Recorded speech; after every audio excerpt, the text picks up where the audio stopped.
Assalamualaikum warahmatullahi wabarakatuh. Alhamdulillahirrabbilalamin. Wassalatu wassalamu ala sayyidina wa habibina Muhammadin sallallahu alaihi wasallam, amma ba'd. Para pemirsa yang dimuliakan Allah subhanahu wa ta'ala, salah satu kekuatan, salah satu spirit, salah satu power yang dimiliki seorang anak manusia untuk menggapai harapan dan cita-citanya ialah keikhlasan itu sendiri. Orang yang menjalani kehidupannya dengan penuh ketulusan, penuh keikhlasan, maka orang itu akan merasakan sebuah kenikmatan. Sebesar apapun penderitaan, kalau orang itu ikhlas menjalaninya, maka dia tidak akan pernah menggerutu. Tapi seringan apapun pekerjaan, kalau orang itu tidak ikhlas, maka itu pun juga akan terasa berat baginya. Maka itu the power of ikhlas, kekuatan ikhlas ini sangat penting. Apa yang dimaksud ikhlas? Ikhlas ialah melakukan sesuatu dengan niat lillahi ta'ala. Pergi ke kantor untuk mencari sesuap nasi bagi keluarganya. Ya, pergi ke kantor untuk memenuhi harapan keluarganya itu adalah wajib. Nah, barang siapa yang pergi ke kantor mencari nafkah untuk anak-anaknya dengan penuh ketulusan, kalau dia meninggal mati syahid. Kenapa? Dia secara ikhlas menjalankan kewajibannya. Orang yang ikhlas tidak pernah merasa loyo. Orang yang ikhlas itu tidak pernah merasa kecewa.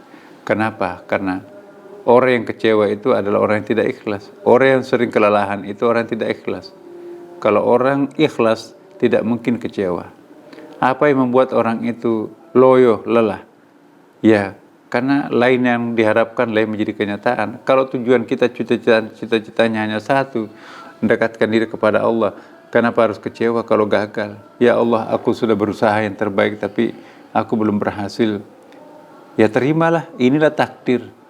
Ikhtiar yang kita sudah upayakan tapi tidak menjadi kenyataan apa yang kita harapkan, itu berarti memang betul-betul itu takdir kita seperti itu.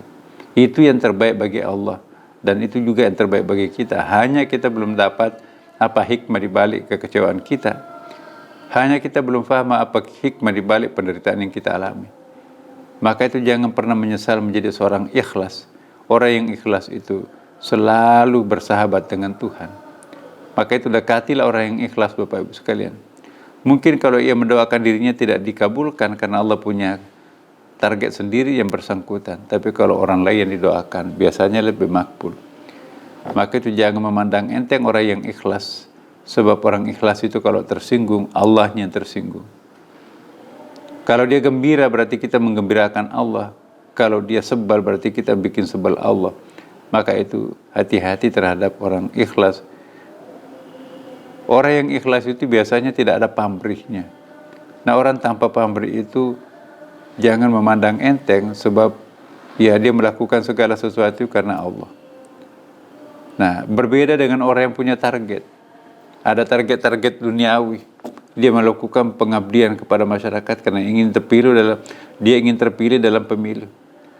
Ya, dia menyumbang kepada suatu masjid karena ingin agar warga masjid setempat itu nanti memilih dalam pemilih kada. Memilih dirinya. Banyak kasus tuh. Ya, karpet yang sudah ditumbangkan ke masjid digulung kembali. Kenapa? Terbukti di TPS-nya itu tidak ada memilih dirinya. Gak jadi saya berikan ke masjid ini. Masyarakat memberikan, silakan gulung. Masjid ini tidak perlu karpet kok. Kami punya sajadah. Kalau memang itu tidak ikhlas, tidak ada gunanya bercokol di atas masjid. Digituin sama jamaah. Jadi orang seperti ini benar-benar mendemonstrasikan ya target-targetnya secara tidak ikhlas. Jadi para pemirsa, mari kita menjalani keikhlasan ini kalau kita ingin di-backup oleh Allah. Orang yang melakukan kerjanya dengan ikhlas, insya Allah pasti akan berhasil. Tapi sebaliknya orang yang melakukan pekerjaannya tidak ikhlas akan dibayangi dengan berbagai macam kekecewaan. Kecewa hari ini, kecewa hari esok. Kenapa? Karena targetnya itu bukan karena Allah. Orang yang melakukan semua pekerjaan dengan Allah dan niatnya hanya untuk Allah, maka tidak akan pernah kecewa. Kenapa? Karena apapun hasilnya, berarti itu ya pilihan Allah untuknya. Semoga ada manfaatnya. Assalamualaikum warahmatullahi wabarakatuh.